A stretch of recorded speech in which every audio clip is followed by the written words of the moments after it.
Number. এক number হইল পেশাবখানা, 2 number পায়খানা, 3 নাম্বার নাকি এইটা। উমরে ফারুক সালাত শুরু করলেন, ফজরের সালাত, আল্লাহু আকবার। In the mean time Abu লুলু এই খঞ্জর নিয়ে উমরে ফারুকের বুকের মধ্যে 3টা স্টেবিং করলেন। একটা মারলেন নাভির নিচে, মারার সাথে সাথে পাকস্থলী কেটে গেল। আরেকটা মারলেন পাজরে, পাজর ছিঁড়ে গেল। 3টা মারার পরে উমরে ফারুক বললেন, কাতালানি আল কাল, এক কুকুর আমাকে মেরে ফেলেছে। পেছন থেকে এক সাহাবীকে টান মেরে সামনের দিকে নিয়ে গেলেন, তুমি নামাজের ইমামতি করাও। আর ওমরে ফারুককে বাকিরা ধরাধরি করে পেছনে নিতে আরম্ভ করলেন। আর এই আত্মাই আক্রমণ যে করেছে, সে কাতারের মাঝখান দিয়ে যেতে আরম্ভ করলো আর 2 দিকে ছুরি মারতে আরম্ভ করলো। 13 জন সাহাবীর গায়ে ছুরি মেরেছে, 7 জন সাহাবা স্পট ডেথ, জায়গায় মৃত্যু। এই ভয়ঙ্কর অবস্থা দেখে এক সাহাবী বুরনুস, এক ধরনের জুব্বা আছে মাথাওয়ালা, অনেকে জ্যাকেট পরছেন না এরকম মাথাওয়ালা, লম্বা জুব্বা আছে আরবরা শীতে পরে মাথাওয়ালা, এই মাথাওয়ালা জুব্বা বের করে এক সাহাবী জালের মতো তার দিকে উড়ায় মারল।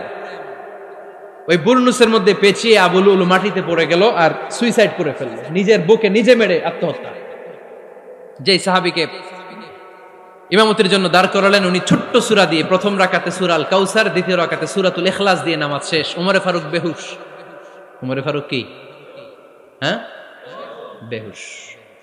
সবাই কান্নাকাটি করতেছে, সবাই দেখতে গেলেন, এখন হুঁশ ফিরে না।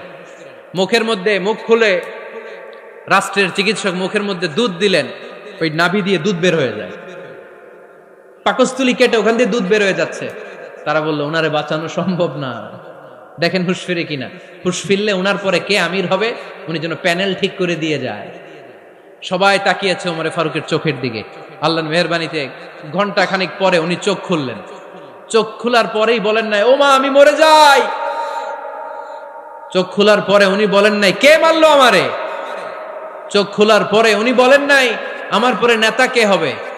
চোখ খোলার পরে সর্বপ্রথম কথাটি ছিল, আসল্লান নাস, আমার নেতৃত্বে যে ফজরের নামাজটা শুরু হয়েছিল এটাকে ঠিকমতো তোরা পড়েছিলি? আমার নেতৃত্বে যে ফজরের জামাত শুরু হয়েছিল সেটা ঠিকঠাক মতো সমাপ্ত হয়েছিল কিনা আগে বল। আসল্লান নাস, নামাজটা হয়েছে কিনা বল। সুবহানাল্লাহ বলতে পারলেন না?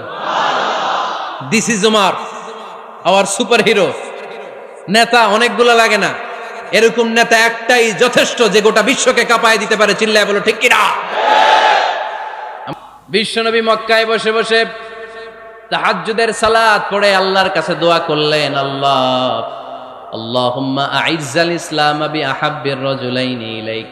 ও আল্লাহ, 2 জন লোকের নাম বলবো, 2 জনের দরকার নেই, এই 2 জনের একজনকে আপনি ইসলামের সুশীতল ছায়া তলে এনে ইসলামকে বিজয় দান করে দেন। মুহূর্তের মধ্যে দোয়াটা কবুল করে নিয়েছে কে? বিশ্বনবী বললেন, আল্লাহ 2 জনের নাম বলবো আজকের দোয়ায়।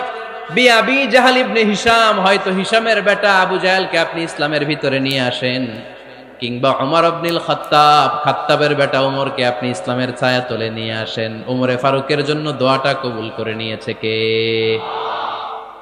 মক্কার যে অবস্থা, আল্লাহর হাবিব সাল্লাল্লাহু আলাইহি ওয়াসাল্লাম বুঝলেন মক্কার এই 2 জনের একজন যদি আমার সাথে না থাকে তাহলে মক্কায় দাওয়াতি কাজ চালিয়ে যাওয়া যাবে। আল্লাহরে বললেন, আল্লাহ বেশি চাই না, এই 2 জনের একজন, হয় আবু জাহেল নয় ওমর, হয় আবু জাহেল নয় ওমর। বিশ্বনবী যখন দোয়া করলেন, এই দোয়ার একটা ইমানি ধাক্কা, নুরানি ধাক্কা সাইয়েদনা ওমরে ফারুকের হৃদয়কে স্পর্শ করে ফেলল। দোয়া ইজ লাইক এ মিসাইল। এই যে আমরা দোয়া করি, এটা মিসাইলের মতো। যুদ্ধে মিসাইল হামলা করে না? মিসাইল হামলা করার পরে এই মিসাইল লক্ষ্য বস্তুতে যে ভেদ করে, ঠিক কিনা? তেমনি দোয়ার মতো যদি আপনি দোয়া করতে পারেন, আপনি যেই জন্য দোয়া করেছেন ঠিক ওই জায়গায় যে আপনার দোয়া স্পর্শ করে। সুবহানাল্লাহ পড়বেন না? বিশ্বনবীর দোয়ার মাধ্যমে প্রথমে সাইয়েদনা ওমর ফারুকের হৃদয়ে এক ধাক্কা লাগলো। 2 নম্বরে রব্বুল আলামিন সূরাতুল হাক্কা দিয়ে ওমর ফারুকের হৃদয়ের মধ্যে দিলেন এক ধাক্কা। পড়েন আল্লাহু আকবার। কোরআনের ভেতরে সূরাতুল হাক্কা নামে একটা সূরা আছে না নাই? আল হাক্কাতু মাল হাক্কা ওয়া মা আদরাকা মাল হাক্কা। পড়েন আল্লাহু আকবার। বিশ্বনবী যখন দোয়া করলেন, ওই দোয়া যখন সাইয়েদনা ওমর ফারুকের হৃদয়ে স্পর্শ করলো, সাইয়েদনা ওমর ফারুক সব সময় বিশ্বনবীরে ফলো করতে আরম্ভ করলেন। বিশ্বনবী ডানে গেলে লুকিয়ে লুকিয়ে ওমর ফারুক ডানে যায়, বিশ্বনবী বায়ে গেলে লুকিয়ে লুকিয়ে ওমর ফারুক বায়ে যায়। বিশ্বনবী একবার মসজিদুল হারামে যে নামাজ পড়তে শুরু করলেন, ওমর ফারুক তখন বিশ্বনবীর পিছু পিছু ছদ্মবেশে পেছন থেকে যে বিশ্বনবী কিভাবে নামাজ পড়ে দেখতে শুরু করলেন। বিশ্বনবী ইন দা মিন টাইম এশারা নামাজে আল হাক্কাতুমাল হাক্কা তেলাওয়াত শুরু করে দিলেন। আল হাক্কাতুমাল হাক্কা তেলাওয়াত শুরু করে দিলেন। তেলাওয়াত করতে করতে বিশ্বনবী যখন তেলাওয়াত করতেছে, ওমর ফারুক এরকম দুলতেছে আর মজা পাচ্ছে। ওমিয়া বিশ্বনবীর কণ্ঠ বুঝি আমার মতো কণ্ঠ, আপনার মতো কণ্ঠ, আহমদ বিন ইউসুফের কণ্ঠ, আব্দুল বাসিতের কণ্ঠ না। বিশ্বনবীর গলায় যে কি সুরের ঝংকার আল্লাহ দিয়েছেন, কি সুরের লহরী আল্লাহ দিয়েছেন, একবার যে শুনতো পাগল হয়ে যেত। আল্লাহু আকবার। বিশ্বনবী সূরা হাক্কা মন্ত্রমুগ্ধ তেলাওয়াতে, মন্ত্রমুগ্ধ সুর দিয়ে, মন্ত্রমুগ্ধ কণ্ঠ দিয়ে তেলাওয়াত করতে লাগলেন। এশার সালাতে ওমর ফারুক দুলতে লাগলেন। ওমর ফারুক যত শুনেন অবাক হয়ে যায়, যত শুনেন অবাক হয়ে যায়, যতই শুনে অবাক। কিরে? কারণ তিনি আরবি ভাষা বুঝতেন। এত সুন্দর শব্দের গাঁথুনি, এত প্রাঞ্জল বর্ণনা, এত সুন্দর অন্তমিল, এটা কবিতা না হয়ে পারে না। উনি মনে মনে ভাবলেন এটা মনে হয় কবিতা। It might be poem, it could be poem. Muhammad মনে হয় কবি হয়ে গেছে, তার কাব্য প্রতিভা দিয়ে সে এটা বানিয়েছে।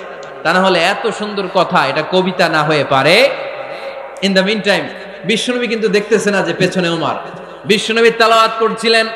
ইন দ্য মিন টাইম বিশ্বনবী পড়ছিলেন, ওমা হুয়া বিকাউলি শাইরিন কলিলাম মা তুমিনুন। এই আয়াতের অর্থ হলো এটা কোনো কবির কথা নয়, খুব অল্প সংখ্যক লোকই তোমরা ঈমান আনো। সুবহানাল্লাহ পড়েন। এটাকে বলে কোইন্সিডেন্ট।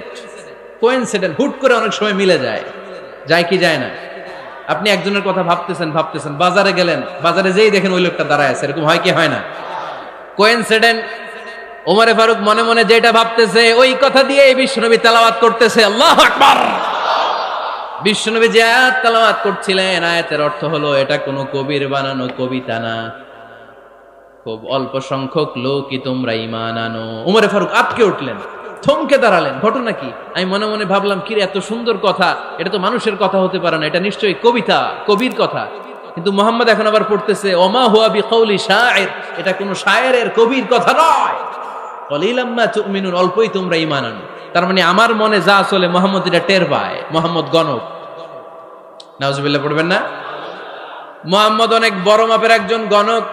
মানুষের হৃদয়ে কি চলে, মনে মনে কি ভাবে, মুহাম্মদ না দেখেও বলে দিতে পারে। ইন দা মিন টাইম বিশ্বনবী পরের আয়াতে পড়লেন, ওয়ালা বিকাউলি কাহিনিন কলিলাম মা তাযাক্কারুন। এই আয়াতের অর্থ হলো এটা কোনো গণকের বানানো গণনা নয়, খুব অল্প সংখ্যক লোকই তোমরা উপদেশ হিসেবে এটাকে মানো। সুবহানাল্লাহ পড়েন। এবার আর ওমর ফারুকের সহ্য হয় না, কি আজীব তামাশা। প্রথমে মনে করলাম কবিতা, মোহাম্মদ কয় কবি না, সে কবি না, এটা কবিতা না। তারপরে ভাবলাম সে গণক, সে আয়াত পরে পরে বলে দিল এটা গণনা নয়, তাহলে এটা কি? এটা কি কবিতাও না, গণনাও না, তাহলে এটা কি? বিশ্বনবী তখন বললেন, তানজিলুম মির রাব্বিল আলামিন। সুবহানাল্লাহ পড়েন। পরের আয়াত ছিল তানজিলুম মির রাব্বিল আলামিন। এটা দুনিয়ার কোনো কবির বানানো কবিতা না, এটা কোনো গণকের গণনা না, এটা কোনো সাহিত্যিকের বানানো সাহিত্য নয়, এটা মহাবিশ্বের পরিচালক রব্বুল আলামিনের কাছ থেকে পাঠানো কিতাব কোরআন। সূরা হাক্কার ধাক্কায় ওমর ফারুক কাইত। প্রথমে ধাক্কাটা লাগলো যে দোয়া। বিশ্বনবী তাহাজ্জুদে কেঁদে দোয়া করলেন, আল্লাহ হয় আবু জাহেল রে দিবা, নাইলে ওমর রে দিবা। ওই দোয়া ওমর ফারুকের হৃদয়ে ছোঁয়া লেগেছে। এরপরে হাক্কা, সূরাতুল হাক্কা দিয়ে দিলে এক ধাক্কা। এই ধাক্কা খেয়ে উথাল পাথাল হৃদয়ের মধ্যে, হায় রে এ কি বাণী, এ কেমন কথা, কে মুহাম্মদ? তারপরও শয়তানের ওয়াসওয়াসা আছে না নাই? আল্লাহ বলে যতই ওয়াসওয়াসা ওমরকে দেয়া হোক, আমি ওমরে ফারুককে এই মুসলিম উম্মাতের সেনাপতি বানিয়ে ছাড়বো, আমি সেনাপতি বানাবো। এবার 3 নাম্বার ডোজ। ডাক্তারের কাছে গেলে প্রথমে দেখবেন সিম্পল ডোজ দেয়, নরমাল ওষুধ, এটাতে কাজ না হলে ডোজ বাড়ায়, একেবারে কাজ না হলে অ্যান্টিবায়োটিক মারে, আছে না নাই? আল্লাহ প্রথমে দোয়ার ছোঁয়া লাগালেন, তারপর সূরা হাক্কা দিয়ে ধাক্কা মারলেন, এরপরে রব্বুল আলামিন বলেন এবার 3 নাম্বার ডোজ সূরা তহা দিয়ে আমি তোমার হৃদয়টারে উজালা বানায় দেব রে ওমর। শয়তান ওদিক দিয়ে ওয়াসওয়াসা, খেলা দুই দিক থেকে চলতেছে। আল্লাহ তাআলা হেদায়েতের রাস্তায় টানছে, শয়তান জাহান্নামের দিকে টানছে। ঘোষণা দেয়া হলো মক্কায়, মুহাম্মদের মাথা কেটে এনে দিলে এত এত স্বর্ণ মুদ্রা দেয়া হবে। ওমরে ফারুক রাজি হয়ে গেলেন, নাঙ্গা তলোয়ার নিয়ে বিশ্বনবীর মাথা কাটার জন্য ছুটলেন। নাউজুবিল্লাহ পড়বেন না? বনু জাহরা গোত্রের এক লোক বলে, আইনা ইয়া ওমর, কই যাও? মুহাম্মদের মাথা কাটতে যাই। আরে মুহাম্মদের মাথা কাটতে যাও? তোমার বোন ফাতিমা বিনতে খাত্তাব আর তোমার বোন জামাই সাঈদ কদ সাবা, এরা তো ধর্ম ত্যাগ করে ফেলছে, এটা তো আমাদের ধর্ম ত্যাগ করে মুহাম্মদের ফলোয়ার হয়ে গেছে। আগে ওমর ঘর সামলাও, পরে মুহাম্মদের মাথা কাটতে যেও। ওমরে ফারুক অবাক হয়ে গেলেন, তলোয়ার নিয়ে বিশ্বনবীর দিকে না যে নিজের বাড়ির দিকে চলে গেলেন। বিশ্বনবীর আপন বোন ফাতিমা বিনতে খাত্তাব, বোন জামাই সাঈদ আর খাব্বাব রাদিয়াল্লাহু তাআলা আনহু তিনজন মিলে সূরা তহা তেলাওয়াত করছিলেন। পড়েন সুবহানাল্লাহ। মক্কায় লুকিয়ে লুকিয়ে দাওয়াত হতো।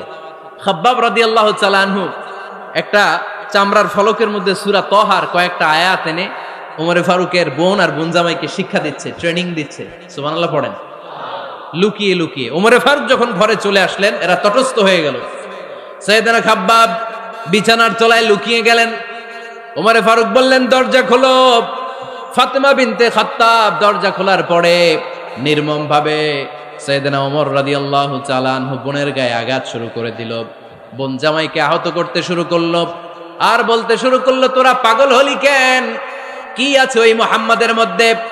কি জাদু নিয়ে এসেছে? সে যাই বলে লোকজন পাগল হয়ে যায়, সবাই তার উপর কালিমা পড়ে ঈমান এনে ফেলে। কি এমন জিনিস তোদের কাছে আছে যেটা দেখে মুহাম্মদকে তোরা ভালোবাসলি? কি আছে?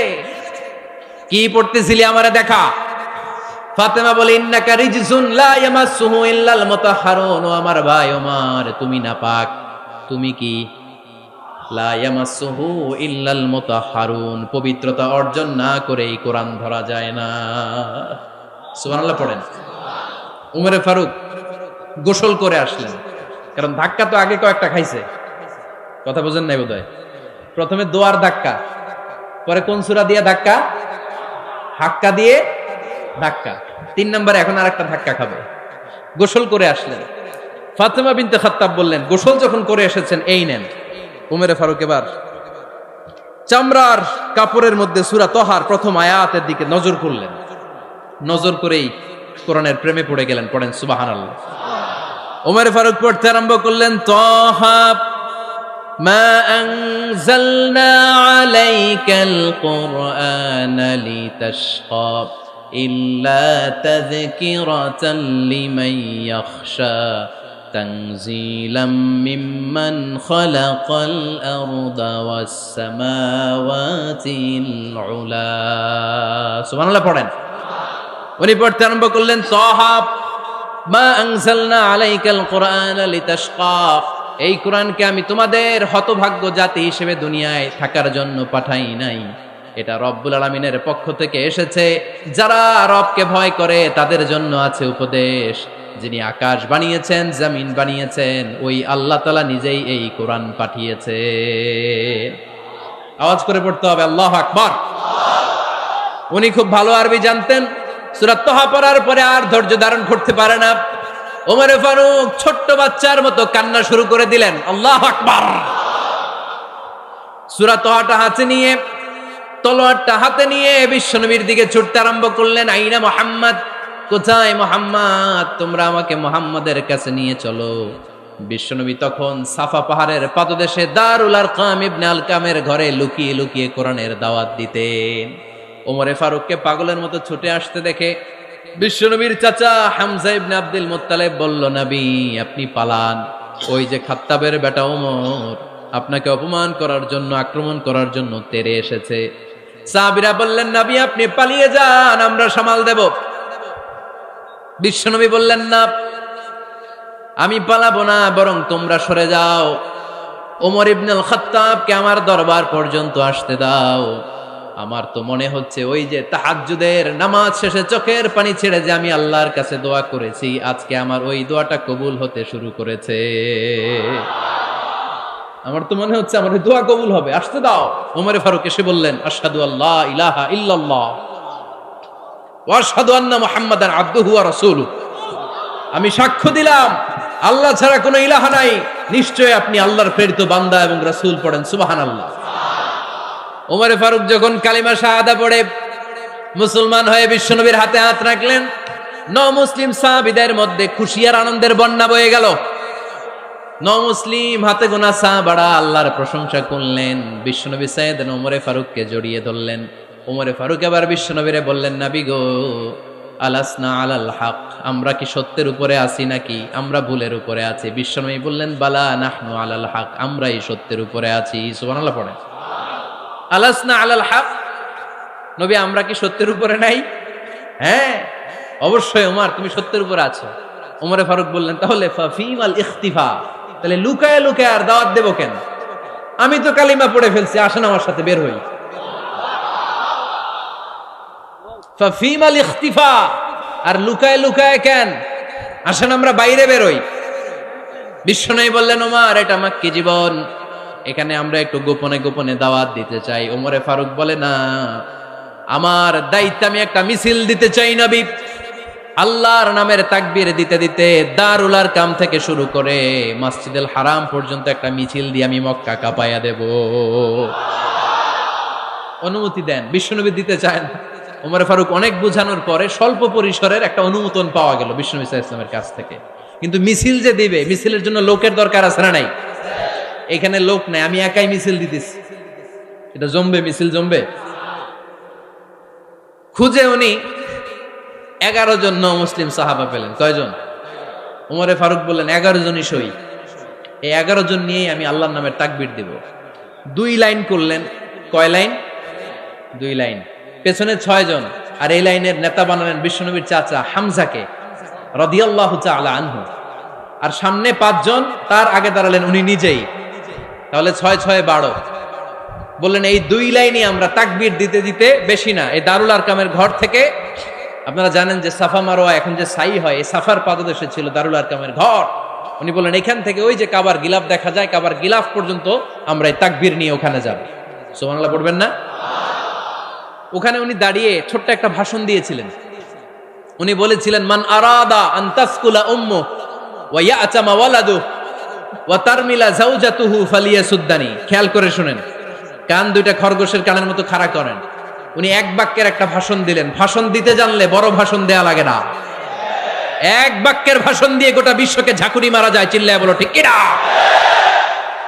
ওমরে ফারুক এক বাক্যের একটা ছোট্ট ভাষণ দিলেন। মান আরাদা আন তাসকুলা উম্মু, কে আছো মায়ের এই মক্কায়, কে আছো মায়ের বুক খালি করতে চাও? ইয়াতামা ওয়ালাদু, কে আছো বাচ্চাগুলারে, নিজের সন্তানগুলোরে ইয়াতিম বানাতে চাও?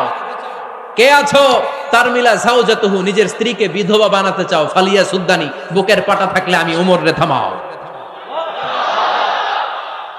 ফালিয়াসুদ্দানি, দেখি মক্কায় কার এত বড় বুকের পাটা। কে আছো মায়ের বুক খালি করতে চাও, সন্তান রে এতিম বানাতে চাও, স্ত্রীকে বিধবা বানাতে চাও? ফালিয়াসুদ্দানি, পারলে আমারে ঠেকাও। এই বলে উনি আল্লাহু আকবার, আল্লাহু আকবার, আল্লাহু আকবার বলে স্লোগান শুরু করে দিলেন। এক এক স্লোগানে মক্কার মরুজমিন থারথার করে কাঁপতে আরম্ভ করলো। এই মিছিল মক্কার কেউ দেয় নাই। মিছিলের আওয়াজ শুনে আবু জাহেল বাইরিস, উতবা বাইরিস, শাইবা, ওয়ালিদ ইবনে মুগীরা সব বের হয়েছে। কিরে, আমার এলাকায় এত বড় স্লোগান, কার এত সাহস? বের হয়ে দেখে মিছিলের সামনে ওমর। ওমর রে দেখে দিছে এক দৌড়। কারণ ওমরে ফারুককে থামানোর মতো বাপের বেটা মক্কায় দ্বিতীয়টা কেউ ছিল না। আওয়াজ করে বলেন ঠিক কিনা? ওমরে ফারুক আল্লাহু আকবার, আল্লাহু আকবার বলে স্লোগান দিতে দিতে মসজিদুল হারামের ভেতরে ঢুকে গেল। কাবার গিলাফ ধরার পরে সেদিন মিছিল থেমেছে। ওই আল্লাহর নামের স্লোগান সেদিন কেউ থামাতে পারে নাই, কিয়ামত পর্যন্ত কেউ থামাতে পারবে না। চিল্লায় বলো ঠিক কিনা? ওই রকম একটা ওমরের দরকার, আমাদের বেশি চাই না। জোরে বলেন ঠিক কিনা? দাও খোদা দাও আমায় আবার ওমর দারাজ দিল দাও খোদা দাও আমায় আবার ওমর দারাজ দিল দাও আলীর মতো বীর সেনানী আলীর মতো বীর সেনানী জাগাতে নিখিল দাও খোদা দাও আমায় আবার ওমর দারাজ দিল। সুবহানাল্লাহ পড়েন। একটা ওমর লাগবে, চিল্লায় বলেন কয়টা? ওই ওমরের অপেক্ষায় বাংলাদেশ সহ গোটা মুসলিম উম্মাহ, ঠিক কি না?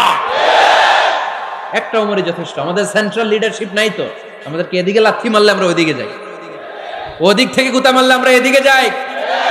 আমাদের রিপ্রেজেন্টেটিভ, আমাদের প্রতিনিধিত্ব করার মতো কোনো কেন্দ্রীয় লিডারশিপ নেতৃবৃন্দ গোটা বিশ্বে নাই, ঠিক কি না? আমরা সেই ওমরে ফারুকের অপেক্ষায়, আমরা সেই ইমাম আল মাহাদির অপেক্ষায়। এই ওমরে ফারুক আমাদের মডেল, ঠিক কি না? থার্ড ইন পজিশন এই পুরা উম্মতের মধ্যে ওনার পজিশন নাম্বার 3। 1 নাম্বার পজিশন বিশ্বনবীর, কার? 2 নাম্বার পজিশন কার? আবু বকর। 3 নাম্বার পজিশন কার? ওমরে ফারুকের। বিশ্বনবী বলতেন লা নবিয়্যা বা'দি, লা নবিয়্যা বা'দি, আমার পরে কোনো নবী নাই। ওয়ালা রাসূলা, আমার পরে কোনো রাসূলও নাই। আমার নবীর পরে আর কোনো নবী আছে? আমার নবীর পরে আর কোনো রাসূল আছে? এই যে কাদিয়ানি যে একটা সম্প্রদায় আছে, এরা কি মুসলিম নাকি অমুসলিম? মুসলিম সম্প্রদায়ের সাথে এদের কোনো সম্পর্ক নাই, চিল্লায় বলেন ঠিক কি না? এরা যদি মুসলমান হতে চায়, আমার নবী দ্য লাস্ট মেসেঞ্জার বিশ্বনবীকে খাতামুন নবী হিসেবে সংবাদ সম্মেলন করে গোটা বিশ্বকে জানাই দিতে হবে, তারপরে তাদেরকে আমরা মুসলিম হিসেবে স্বীকৃতি দিব, চিল্লায় বলেন ঠিক কি না? তা না হলে তারা কোন ধর্মের এটাকে জানাই দিতে হবে। No inferiority complex, no identity crisis. Identity ক্রাইসিসে থাকা যাবে না, আপনারা কোন ধর্মের এটা জানায় দেন। আপনারা বিশ্বনবীরও শেষ নবী মানবেন না, আবার মুসলিম বলেও নিজেদেরকে ট্যাগ লাগাতে চাইবেন। সাধারণ মুসলমানরা এটা এই ধোঁকাবাজি মানে না, চিল্লায় বলেন ঠিক কি না? আমার নবীর পরে কোনো নবী নাই, আমার রাসূলের পরে কোনো রাসূল নাই, ঠিক কি না? আল্লাহর হাবিব বলতেন লাউ কানা বা'দি নাবিয়্যুন লাকানা উমর, তবে আমার পরে যদি নবী হওয়ার যোগ্যতা কারো থাকে, আমার ওমরের ওই যোগ্যতা আছে। সুবহানাল্লাহ পড়েন। প্রভু তুমি বলেছ রাসূল দেবে না, বলনি দেবে না ওমর, বলনি দেবে না হামজা তারি, খালিদ বিজয় সম, তুমি বলেছ রাসূল দেবে না। সুবহানাল্লাহ পড়েন। এজন্য আমরা একটা ওমর চাই। কয়টা? বেশি লাগবে? নেতার মতো নেতা কয়টা লাগে? জোরে বলেন কয়টা? Enough, that's enough. ওমরে ফারুক আওয়ার সুপার হিরো। ওনার সাথে বিশ্বনবী সাল্লাল্লাহু আলাইহি ওয়াসাল্লামের মুসাহারার সম্পর্ক ছিল। ওমরে ফারুক যে বিশ্বনবীর শ্বশুর, এটা অনেকে জানেই না। ওমরে ফারুক রাদিয়াল্লাহু তাআলা আনহু বিশ্বনবীর শ্বশুর ছিলেন, এটা আজকে নতুন শুনছেন। কে কে হাত তোলেন? দেখছেন হুজুর? সঠিক বলছি না আমি? অনেকে আমরা জানি না। মাশাআল্লাহ, জানতে লজ্জা নাই, শিখতে লজ্জা নাই। লজ্জা হচ্ছে অজ্ঞতায় আর মূর্খতায়, ঠিক কি না? আমরা শিখতে রাজি আছি। যে কথা বলে আমরা তার ছাত্র। আমার আগে হুজুর কথা বলতেছিলেন, আমরা ছিলাম ছাত্র। এখন আমি কথা বলতেছি, এখন আমরা সবাই হয়ে গেছি ছাত্র, ঠিক কি না? যিনি বলেন তিনি শিক্ষক, বাকিরা আমরা ছাত্র, ঠিক কি না? 4 খলিফার 2 খলিফা, ইসলামের 4 খলিফার 2 খলিফা বিশ্বনবীর মেয়ের জামাই, আর বাকি 2 খলিফা বিশ্বনবীর শ্বশুর। সুবহানাল্লাহ পড়েন। সাইয়েদনা আলী রাদিয়াল্লাহু তাআলা আনহু, সাইয়েদনা উসমান যুন-নূরাইন বিশ্বনবীর মেয়ের জামাই। উসমান রাদিয়াল্লাহু তাআলা আনহুর কাছে বিশ্বনবী 2 মেয়েকে বিয়ে দিয়েছিলেন। একজন মারা যাওয়ার পরে আরেকজন। বিশ্বনবী বলেছেন এরপরে আরেকটা থাকলে ওইটারও বিয়ে দিতাম। সুবহানাল্লাহ পড়বেন না? 2 জন ছিল মেয়ের জামাই আর 2 জন ছিল শ্বশুর। সাইয়েদনা আবু বকর শ্বশুর, বিশ্বনবীর স্ত্রী আম্মাজান আয়েশা রাদিয়াল্লাহু তাআলা আনহার বাবা। বিশ্বনবীর স্ত্রী আম্মাজান হাফসা রাদিয়াল্লাহু তাআলা আনহার বাবা ছিল সাইয়েদনা ওমরে ফারুক। চিল্লায় পড়েন আল্লাহু আকবার। জানো তো পজিশন না? সাইয়্যিদু কুহুলিল জান্নাহ, জান্নাতে যত নারীরা যাবে, নারীদের সর্দারিনী হবে সাইয়্যিদাতুনা ফাতেমা রাদিয়াল্লাহু তাআলা আনহা। এই ফরিদপুরের যত ইয়াংস্টাররা তোমরা যারা জান্নাতে যাবে তোমাদের লিডার হবে সাইয়েদনা হাসান আর হুসাইন রাদিয়াল্লাহু তাআলা আনহুমা। আর বয়স্ক মুরব্বীরা যারা জান্নাতে ঢুকবেন আপনাদের লিডার হবে সাইয়েদনা আবু বকর আর সাইয়েদনা ওমর ফারুক রাদিয়াল্লাহু তাআলা আনহু। সুবহানাল্লাহ পড়তে পারলেন না? ওমর ফারুক এটা সাধারণ কোনো ক্যারেক্টারিস্টিক্স নয়, ওনাকে আল্লাহ তাআলা নলেজও দিয়েছেন আবার দিনদারিও দিয়েছেন।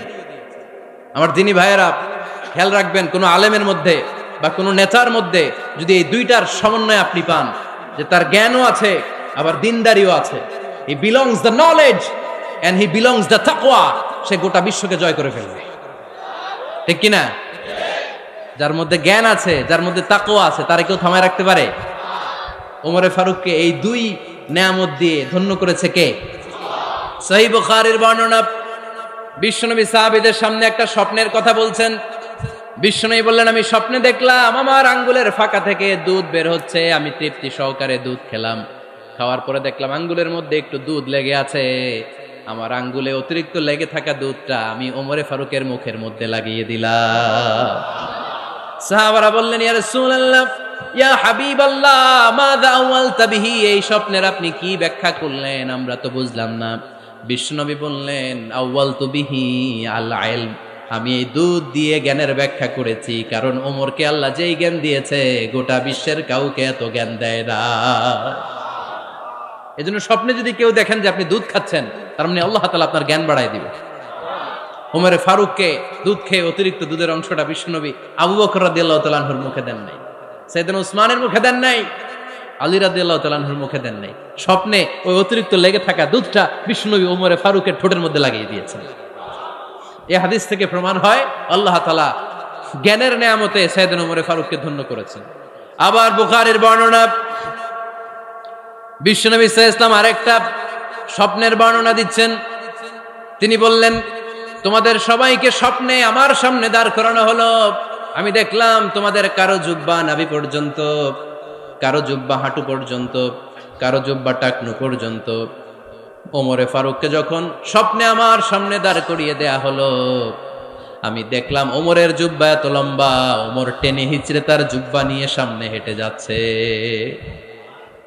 সাহাবারা বললেন, ফামাযা আওয়ালতা বিহি ইয়া রাসূলুল্লাহ, ও আল্লাহর রাসূল, এই স্বপ্ন দিয়ে আপনি কি বুঝাতে চাইলেন, আমরা কিছু বুঝলাম না। বিশ্বনবী বললেন, আউয়ালতু বিহি আদ-দীন, আমি এই হাদিসের দ্বারা দিনের ব্যাখ্যা করলাম, যার জামা যত লম্বা তার দিনদারি তত বেশি। সুবহানাল্লাহ, আসতে পড়েন। স্বপ্নে দেখলেন কোন সাহাবীর জুব্বা নাভি, কোন সাহাবীরটা হাঁটু, কারোটা টাকনু, কিন্তু ওমরে ফারুকের জুব্বা এত লম্বা, ইয়াজুরু সাওবাহু, তিনি তার জুব্বা টেনে হিচড়ে যাচ্ছেন। বিশ্বনবী বললেন, এটা দ্বারা আমি দিন, আমি তাকওয়া, দিনদারি, তাকওয়া, এটার ব্যাখ্যা করেছি। তার মানে ওমরে ফারুকের তাকওয়ার সামনে সব তাকওয়া পানি হয়ে যাবে। কোন সুবহানাল্লাহ। আল্লাহ তাআলা সাইয়েদনা ওমরে ফারুককে দিনের জ্ঞান দিয়েছেন, তাকওয়া দিয়েছেন। যুবক ভাইয়েরা, যাকে আল্লাহ তাআলা দিনের জ্ঞান দেয়, যাকে আল্লাহ তাআলা তাকওয়ার এই গুণ দিয়ে সমৃদ্ধ করে, তার জন্য গোটা বিশ্বের সব দরজাগুলোকে ওপেন করে দেয় কে? কত বড় মুত্তাকি ছিলেন সাইয়েদনা ওমরে ফারুক। মদিনার সমাজে কয়জন মুনাফিক ছিল বিশ্বনবী ছাড়া কেউ বলতে পারতেন না। বিশ্বনবী কোন সাহাবীকে মুনাফিকদের লিস্ট দিয়ে যান নাই, একজন সাহাবী ছাড়া। দেখি কেউ বলতে পারেন কিনা ওই সাহাবীর নাম? কি নাম? হুযায়ফা ইবনুল ইয়ামান রাদিয়াল্লাহু তাআলা আনহু। উনাকে বলা হতো সাহিবু সিররি রাসূলিল্লাহ, আল্লাহ রাসূল সাল্লাল্লাহু আলাইহি ওয়াসাল্লামের গোপন তথ্যের ধারক বাহক। সুবহানাল্লাহ পড়বেন না? বিশ্বনবী ইন্তেকালের আগে মদিনার সমাজে মোট কয়জন মুনাফিক আছে, এই তথ্য আবু বকরকে বলেন নাই, ওমর রাদিয়াল্লাহু তাআলা আনহুকে বলেন নাই, উসমান রাদিয়াল্লাহু তাআলা আনহু, আলী রাদিয়াল্লাহু তাআলা আনহু, আশারাতুল মুবাশশিরিনা বিল জান্নাহ কোন সাহাবীকে বলেন নাই। শুধুমাত্র কেবলমাত্র একমাত্র হুযায়ফা ইবনুল ইয়ামান রাদিয়াল্লাহু তাআলা আনহুর কাছে মুনাফিকদের লিস্টে বিশ্বনবী দিয়ে গিয়েছেন। সুবহানাল্লাহ পড়েন। মদিনায় কারা কারা মুনাফিক কেউ জানতো না হুযায়ফা ছাড়া। কে ছাড়া? নামটা আজকে মুখস্থ করেন, যাতে অন্য কোনো ওয়াজে কেউ জিজ্ঞেস করলে বলতে পারেন। মুনাফিকদের লিস্ট যে সাহাবীর কাছে বিশ্বনবী দিয়ে গিয়েছিলেন, সাহাবীর নাম কি? নাম? নামটা কেমন লাগে? ভাল লাগে? অনেকে আমারে জিজ্ঞেস করে, হুজুর আমার ছেলে হবে আগামী মাসে, একটা নাম দেন। নাম দিয়ে দিলাম হুজাইফা। যাদের হবে ছেলে, এলাকায় যাদের নেক্সট কয়েক মাসে ছেলে হবে, খালি হুজাইফা চলবে। কি চলবে? ভাল লাগে নামটা? ভাল লাগে? রাইখেন, অনেক সুন্দর নাম। উনি জানতেন মুনাফিক কারা। দেখেন ওমরে ফারুকের তাকওয়ার লেভেলটা কত হাই। ওমরে ফারুক একদিন হুজাইফা রাদিয়াল্লাহু তাআলা আনহুর কাছে গেলেন, যে বললেন, হুজাইফা, বিশ্বনবী ইন্তেকালের আগে মুনাফিকদের নামের লিস্টটা কারো কাছে দেয় নাই, আমার জানা নাই, সাইয়েদনা আবু বকরের জানা নাই, কোন সাহাবীর জানা নাই, তুমি ছাড়া। আমি তোমার কাছে জানতে চাই, আমি ওমরের নামটা ওই মুনাফিকদের খাতায় আছে কিনা আমার একটু বলো। আমার ওমরের নামটা ওই মুনাফিকদের লিস্টিতে একটু আছে কিনা, নামটা একটু বলো। যদি থাকে আমি ভালো হয়ে যাব। আমি নেফাকি দূর করে পাক্কা মুমিন হতে চাই। আমার নাম যদি মুনাফিকের লিস্টে থাকে আমি তো শেষ। হুজাইফা চোখের পানি ছেড়ে দিয়ে বলে, আমিরুল মুমিনিন, কেমন প্রশ্ন করলেন আপনি? আপনি বিশ্বনবীর শ্বশুর। এই উম্মতে আপনার পজিশন 3 নাম্বার। আপনারে মুনাফিকরা ভয় পায়, শয়তান আপনারে ভয় পায়। আপনি জান্নাতে সব বয়স্ক লোকদেরকে নিয়ে জান্নাতের মধ্যে আগে আগে ঢুকবেন। কেমন করে মুনাফিকদের কাতারে আপনার নাম থাকতে পারে ওমর? সুবহানাল্লাহ পড়ে। কি বিনয়ী, কি তাকওয়া। হুজাইফাকে যে ধরতেন, হুজাইফা একটু বলো না আমার নামটা মুনাফিকদের লিস্টিতে আছে কিনা। ওমরে ফারুকের যদি এই টেনশন থাকে যে আমি মুনাফিক হয়ে গেলাম কিনা, আমাদের এই টেনশন থাকার দরকার আছে না নাই? হ্যাঁ, যেন সব সময় আল্লাহর কাছে দোয়া করতে হবে, আল্লাহ তুমি নেফাকি থেকে আমাদেরকে বাঁচাও। আরো জোরে পড়েন আমিন। আপনারা ওঠা বসা শুরু করলেন কেন? অনেক রাত হয়ে গেছে তাই? হ্যাঁ, শেষ করে দেই তাহলে না? যে অনেকের কষ্ট হচ্ছে মনে হচ্ছে। হ্যাঁ, এক নম্বরে যাচ্ছে এটা সব মুখস্থ দেখি। হ্যাঁ, 1 নাম্বার, 2 নাম্বার, 3 নাম্বার। 1 নাম্বার হইল পেশাবখানা, 2 নাম্বার পায়খানা, 3 নাম্বার নাকি এইটা?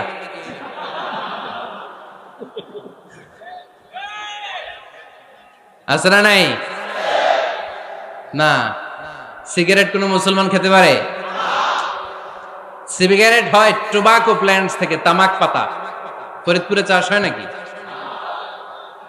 হয়। কোন থানায় হয় বেশি? হ্যাঁ, তামাক ক্ষেত যারা দেখছেন, কোনো বেড়া লাগানো লাগে? কেন? ছাগলেও মুখ দেয় না। তো যেটা ছাগলে খায় না, এটা কোনো মুমিন বান্দা খাইতে পারে? তো খান কেন এগুলো, এই পচা জিনিস? হ্যাঁ, এই পৃথিবীতে বিড়ি আর সিগারেটই একমাত্র খানা যেটা টয়লেটে ঢুকে খাওয়া যায়, তাই না? পৃথিবীতে সিগারেট আর বিড়ি একমাত্র খাবার। রাগ করবেন না, যারা খান রাগ করেন না। আবার একটু কমন সেন্সটা কাজে লাগানোর জন্য, চিন্তার জন্য বলতেছি। এটাই পৃথিবীর একমাত্র খাবার যেই খাবারের গায়ে এই খাবারের বদনাম লেখা থাকে, স্মোকিং কজেস ক্যান্সার। ধূমপান কর্কট রোগের কারণ, ধূমপান স্বাস্থ্যের পক্ষে ক্ষতিকারক লেখা থাকে না?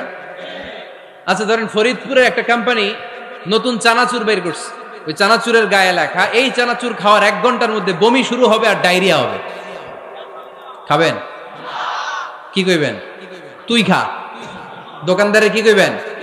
তুই খা, তোর বমি হোক, তোর 14 গোষ্ঠীর ডায়রিয়া হোক, আমি টাকা দিয়ে এগুলো কিনবো না। ঠিক কি না?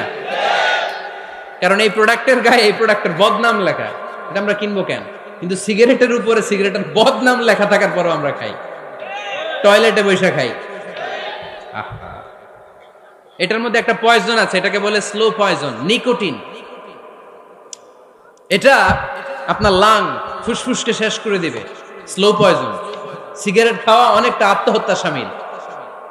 বিষ খেলে সাথে সাথে মরে, সিগারেট খেলে ধুকে ধুকে মরে। আর সিগারেট থেকে হিরোইন, গাঁজা, ফেন্সিডিল, ইয়াবা, মেরিজুয়ানার পথে মানুষ পথ বাড়ায়, পা বাড়ায়, তাই না? এগুলো খাবেন না। ওয়ালা তুলকু আইদিকুম ইলা তাহলুকা। নিজে নিজেকে স্বেচ্ছায় ধ্বংসের দিকে ঠেলে দিও না। জীবনটা অনেক সুন্দর, জীবনটা অনেক রঙিন, আল্লাহর দেয় জীবনটাকে উপভোগ করার দরকার আছে না নাই? এই জন্য সিগারেটকে এই ফরিদপুরের প্রোগ্রাম থেকে আমরা আজকে নো বলে দিলাম। কি বলে দিব? আওয়াজ করে সবাইকে আমরা সবাই একসাথে বলবো, সিগারেটকে কি বললাম? মনে থাকবে? না মাহফিলের প্যান্ডেল থেকে বাইর হয়ে আবার ইয়েস? হ্যাঁ, না ইয়েস করা যাবে না। সিগারেটকে কি বললাম? নো। ওমরে ফারুক রাদিয়াল্লাহু তাআলা আনহু আমাদের সুপার হিরো, আমাদের সবাই বলেন আমাদের। উনি কত বড় সুপার হিরো শুনেন। উনি জুমার খুতবা দিচ্ছেন। কি দিচ্ছেন? মসজিদে নববীতে। খুতবার মাঝখানে হঠাৎ বললেন, ইয়া সারিয়াতাল জাবাল, ইয়া সারিয়াত ইবনে জানিমিল জাবাল। এই কথা বলেই আবার খুতবা দিতে শুরু করলেন। উনার এই ইয়া সারিয়াত ইবনে জানিমিল জাবালের সাথে আগের কথারও কোনো মিল নাই, পরের কথারও কোনো মিল নাই। জুমার নামাজের পর মুসল্লি সাহাবারা ধরলেন, বললেন, ইয়া আমিরাল মুমিনিন। খুতবার মাঝখানে হঠাৎ করে ইয়া সারিয়াত ইবনে জালিমিল জাবাল বলে আপনি চিৎকার করলেন কেন? আপনার এই বাক্যের সাথে আপনার খুতবার আগের বাক্যের কোনো মিল নাই, আপনার খুতবার পরের বাক্যেরও কোনো মিল নাই। এই কথা আপনি কারে বললেন, কারে উদ্দেশ্য করে বললেন? এই কথার তাৎপর্য কি আমাদেরকে বুঝিয়ে বলেন। ওমরে ফারুক বললেন, আমি যখন খুতবা দিচ্ছি আমি দেখতে পেলাম ওই যে কয়েক মাস আগে আমি আমার মুসলিম সেনাবাহিনী পারস্যে আক্রমণের জন্য পাঠিয়েছি, বর্তমান ইরানের ওই বিশাল এলাকাতে পারস্যে আমি আমার ব্যাটালিয়ন পাঠিয়েছি। আমি হঠাৎ করে দেখতে পেলাম আমার মুসলিম বাহিনীর সেনাপতি যুদ্ধের এক পর্যায়ে তার ডানে আছে উপত্যকা, বায়ে আছে পাহাড়। সে পাহাড়ি রাস্তা ছেড়ে দিয়ে উপত্যকার দিকে যেতে শুরু করেছে। আমি দেখতে পেলাম আমার মুসলিম বাহিনী যদি উপত্যকার দিকে ছুটে বেড়ায়, কাফির মুশরিকরা আমার মুসলিম বাহিনীকে কচুকাটা করে ফেলবে। তাই আমি এখান থেকে তাদেরকে কমান্ড দিয়ে বলেছি, ইয়া সারিয়াতাল জাবাল, উপত্যকার দিকে নয় পাহাড়ের দিকে যাও, তাহলেই তোমাদের বিজয় নিশ্চিত হয়ে যাবে। উপত্যকার দিকে যেও না, ইলাল জাবাল, ইলা সারিয়াতিল জাবাল, পাহাড়ের দিকে ছোট। সাহাবারা অবাক, ঘটনা কি? উনি বসে আছেন মদিনায় মসজিদে নববীর মিম্বারে দাঁড়িয়ে, উনি যদি ইয়া সারিয়াতাল জাবাল বলে, এটা কি ইরানে যাবে নাকি? ও মিয়া, তখনকার সময়ে বর্তমানের মতো মোবাইল ছিল নাকি? ইন্টারনেট ছিল নাকি? কিছু ছিল? খালি মুখে আমি যদি বলি ইয়া সারিয়াতাল জাবাল, এটা ইরানে যাবে? ইন্ডিয়ায় যাবে?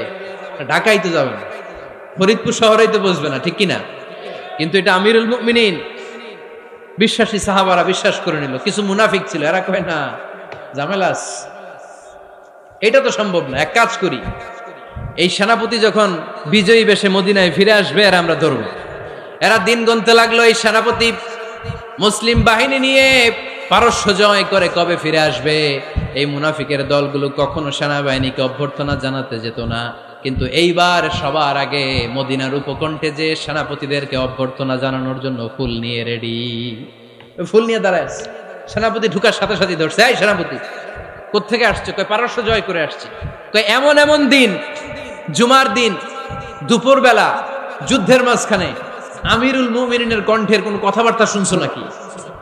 সেনাপতি অবাক, কয় তোমরা জানলা কেমনে? শুনছি তো। সুবহানাল্লাহ পড়বেন না? আমরা যুদ্ধে একটা ভয়ঙ্কর অবস্থার মধ্যে ছিলাম, পেছন থেকে শত্রু আমাদেরকে আক্রমণ করতে শুরু করে দিল। ডানে যাব না বায়ে যাব, সামনে যাব নাকি পেছনে যাব, রাস্তা খুঁজে পাচ্ছি না। ডান দিকে ছিল আমাদের উপত্যকার রাস্তা, বাঁ দিকে ছিল পাহাড়ি পথ। আমরা সোজা পথ হবে মনে করে উপত্যকার দিকে ছুটতে আরম্ভ করলাম। হঠাৎ করে আমিরুল মুমিনিনের কণ্ঠ বজ্র কণ্ঠে আমার কানের মধ্যে ভেসে আসলো। আমার মনে হলো আমিরুল মুমিনিন কেমন যেন আমাকে কমান্ড দিচ্ছেন আর বলছেন, ইয়া সারিয়াতাল জাবাল, ডান দিকে উপত্যকার পথে নয়, তাড়াতাড়ি পাহাড়ের দিকে সৈন্য বাহিনী নিয়ে উঠে যাও। পাহাড়ের দিকে, ডানে না। This is wrong track and this is the right track. ওই দিন যদি ওমরে ফারুকের ওই গাইডলাইন, আমিরুল মুমিনিনের কমান্ড যদি আমি না শুনতাম, আজকে বিজয়ের বেশে ফিরতেও পারতাম না, আমাদের চেহারাও তোমরা দেখতে পেতে না। ওমরে ফারুকের ওই কমান্ড, ওই গাইডলাইন অদৃশ্য থেকে শোনার কারণে এই পারস্যের মধ্যে আমাদেরকে সেই যুদ্ধে বিজয় দান করেছে কে? দিস ইজ ওমরে ফারুক, দিস ইজ ওমরে ফারুক। বিশ্বনবী বলছেন, ওমর, মা লাকিয়াকা শাইতানু সালিকান ফাজ্জান ইল্লা সালাকা ফাজ্জান গায়রা ফাজ্জিক। ওমর, শয়তান ইবলিশ যদি তোমারে কোনো রাস্তা দিয়ে হাঁটতে দেখে, শয়তান ওই রাস্তা রেখে দিয়ে অন্য রাস্তা দিয়ে হাঁটে। সুবহানাল্লাহ বাড়িতে যায় বললেন। কে বলতেছে? বিশ্বনবী। কার ব্যাপারে? ওমরে ফারুকের ব্যাপারে। শয়তান যদি দেখে যে ওমরে ফারুক এই রাস্তা দিয়ে হাঁটতেছে, শয়তান ওই রাস্তা রেখে দিয়ে অন্য রাস্তা দিয়ে হাঁটে। সুবহানাল্লাহ পড়েন। রাত্রিবেলা আমরা আমাদের বাচ্চা ছেলে মেয়েদেরকে যখন খাওয়াই, বাচ্চারা খেতে চায় না, এরকম হয় আপনাদের ফরিদপুর এলাকায়? হ্যাঁ, এই এলাকায় হয় নাকি? খেতে চায় না বাচ্চারা, এই চকলেট দেখায়া, এই মিনা কার্টুন দেখায়া, এইটা সেইটা এগুলো সেগুলো বলে, গল্প টল্প বলে ভুলায়া খাওয়ানো লাগে, তাই না? তারপরও খায় না। আমারও ছোট মেয়ে আছে, খেতে চায় না, এইটা সেইটা এমনি সেমনি খাওয়ানো লাগে। তো শেষে না পেরে মা বাবা বলতে বাধ্য হয়, ওই যে ভূত আসতেছে, ভূত, তাড়াতাড়ি তাড়াতাড়ি খাও, নাহলে যে ভূত ধরবে তোমারে। ওই যে বাঘ আসতেছে, বাঘ, তাড়াতাড়ি খাইলে নাহলে বাঘে কামড়াবে। বলি না আমরা? আপনারা কি বলেন? ভূত। আর কি বলেন? হ্যাঁ হ্যাঁ, আচ্ছা, এক এক জায়গায় এক একটা আমরা বলি, ভূত আসবে, বাঘ খাবে, ভাল্লুক খাবে, তাড়াতাড়ি খাও। মদিনাতে যখন ওমরে ফারুক আমিরুল মুমিনিন, মদিনার মায়েরাও বাচ্চাদেরকে খাওয়াতে পারতো না, ছোট্ট মেয়েদেরকে খাওয়াতে পারতো না, খাওয়া নিয়ে যন্ত্রণা করতো। বাচ্চারা যখন মদিনায় খেতে চাইতো না রাত্রি বেলায়, মদিনার মায়েরা বলতো তাড়াতাড়ি খাও, হা হুয়া ইয়াতি উমর, হা হুয়া ইয়াতি উমর, তাড়াতাড়ি খা, নাইলে ওই যে ওমর আসতেছে, Omar. This is our superhero সাইয়েদনা ওমর ফারুক রাদিয়াল্লাহু তাআলা আনহু। শুধু শয়তানি ভয় পেত না, মুনাফিকরাও ভয় পাইতো, জমের মতো ভয়। শুধু তাই না, আমাদের আম্মাজান বিষ্ণু ইসা ইসলামের স্ত্রীরাও ওমর ফারুককে ভয় পেতেন। সুবহানাল্লাহ কইবেন না? মাঝে মাঝে বিষ্ণু ইসা ইসলামের সাথে আম্মাজান আয়েশার ঝগড়া হতো, হতো না? আপনাদের ফ্যামিলিতে ঝগড়া হয়? হয় না? হয় না? কার কার দেখি? ওরে আল্লাহ, অনেক আল্লাহর ওলি আছে তো এই জায়গায়। ঝগড়া হয় না? কি কথা কয়, ঝগড়া হয় না বলে? বিশ্বনবীর ফ্যামিলিতে ঝগড়া হয়, আপনার ফ্যামিলিতে হয় না? মিষ্টি ঝগড়া। আর ও বিয়াই করে নাই,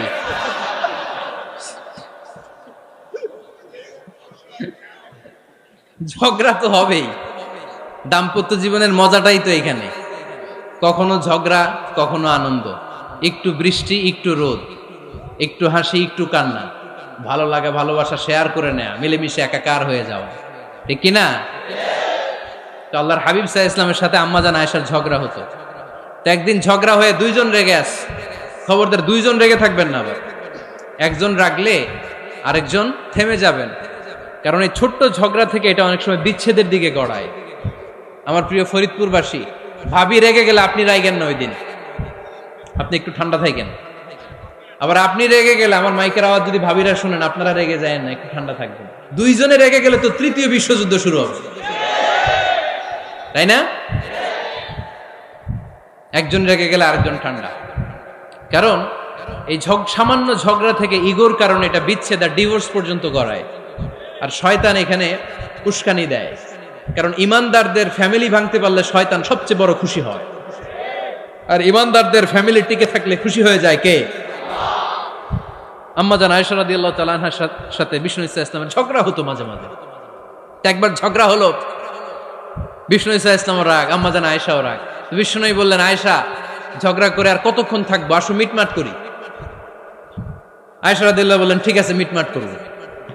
তো বিষ্ণু ইসা ইসলাম বললেন, মিটমাটের জন্য কারে ডাকবো? ওমর রে ডাকি। কয় না, ওমর রে না, ওমর গালিজ, ওমর অনেক রাগে, আমার ডর লাগে। কয় তাহলে তোমার আব্বারে ডাকি। কয় ডাকেন। কি খুশি! মেয়েদের মধ্যে অভ্যাসটা আছে না নাই? তাহলে তোমার আব্বারে ডাকি, ডাকেন। ডেকে নিয়ে আসা হলো। আবু বকর রাদিয়াল্লাহু তাআলা আনহু দাঁড়ালেন, আম্মাজান আয়েশা দাঁড়ালেন, বিশ্বনবীও দাঁড়ালেন। বিশ্বনবী বললেন, আয়েশা, তোমার আব্বা আসছে, এবার ঘটনা খুলে বলার পালা, তুমি বলবা নাকি আমি বলবো? আম্মাজান আয়েশা বললেন, আপনি বলেন, তবে ওয়ালা তাকুল ইল্লা হাক্কান, যেটা ঘটছে ওইটাই বললেন, মিথ্যা কথা কইেন না। আবু বকর রাদিয়াল্লাহু তাআলা আনহু রেগে মেগে আগুন। কি এই কথা তুমি কেমন করে বলো? বিশ্বনবী কি মিথ্যা কথা কখনো বলবে? রেগে মেগে দিলেন মেয়ের গালে এক চড়। বানিয়ে বলতেছি না, মুসনাদ আহমদ ইবনে হাম্বলের হাদিস। বাবার হাতের থাপ্পড় খেয়ে আম্মা জান আয়েশা উল্টে পড়লেন। সাইয়েদনা আবু বকর রাগে গড়গড় করছেন, আবার মারার জন্য তেড়ে গেলেন।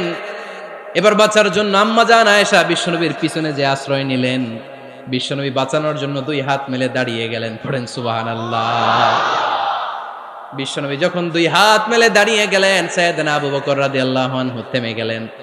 সাইয়েদনা আবু বকর রাদিয়াল্লাহু তাআলা আনহু ঘর থেকে বের হয়ে বারান্দায় দাঁড়ালেন। পড়েন সুবহানাল্লাহ। এবার বিশ্বনবী আম্মা জান আয়েশার কাছে যেয়ে বলেন, ইয়া আয়েশা কাইফা রাআইতিনি আনকাসতুকি মিনার রাজুল, দেখছো কেমনে বাঁচাইলাম? আমি না থাকলে ভর্তা বানাই ফেলতো আজকে। আমি বাঁচাইছি তোমারে, আমি, আমার লগে ঝগড়া করো তুমি। লজ্জায় পড়ে আম্মা জান আয়েশা খিলখিল করে হেসে দিলেন, বিশ্বনবীও হেসে দিলেন। দুইজনের হাসির মধুর আওয়াজ শুনে সাইয়েদনা আবু বকর বাইরে থেকে অবাক, কিরে এতক্ষণ না ঝড় তুফান, এখন দেখি হাসি।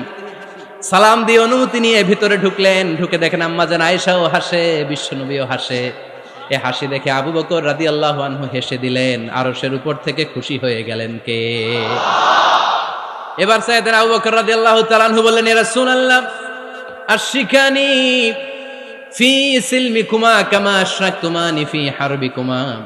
ও নবী, যুদ্ধ লাগলে, দুইজন যুদ্ধ লাগলে মীমাংসার জন্য যেমনি আমারে ডাকেন, এরকম হাসি আর আনন্দের মুহূর্তেও আমারে একটু ডাইকেন।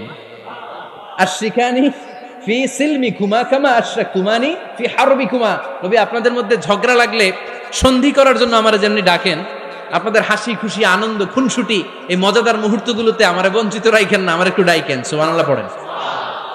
এই মুসনাদ আহমদ ইবনে হাম্বলের হাদিস শোনার উদ্দেশ্য হচ্ছে, বিশ্বনবী প্রথমে ওমর ফারুকের নাম বলেছিলেন। সাইয়েদনা আয়েশা বলে, না আমি ডরাই। হাইবাত, দিস ইজ কল্ড হাইবাত ওমর। একবার বিশ্বনবীর সব বিবিরা ধরলেন, ও নবী আমাদেরকে এটা দেন, ওইটা দেন, ঘরে এটা নাই, ওইটা নাই, ওইটা নাই। বিশ্বনবীকে, আমার কাছে কিচ্ছু নাই, যদি এমনি আমার বউ হয়ে থাকতে চাও থাকো, তাহলে তা না হলে যা লাগবে কিনে দেব, সাথে সাথে তালাকও দিয়ে দিব। কিছু দিতে পারবো না, আমার নাই তো, সামর্থ্য নাই। কিন্তু বিবিরাও ছাড়া না, এটা দেন ওইটা দেন।